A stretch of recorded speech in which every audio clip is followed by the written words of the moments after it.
আল্লাহ বলছেন নবী মানলে মানা হবে তারে। পাঁচ পাড়ার 9 পৃষ্ঠার দলিল কোরআনের ভিতরে।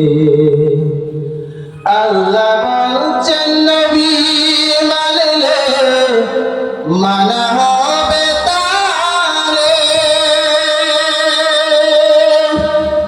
পাঁচ পাড়ার 9 পৃষ্ঠার দলিল কোরআনের ভিতরে।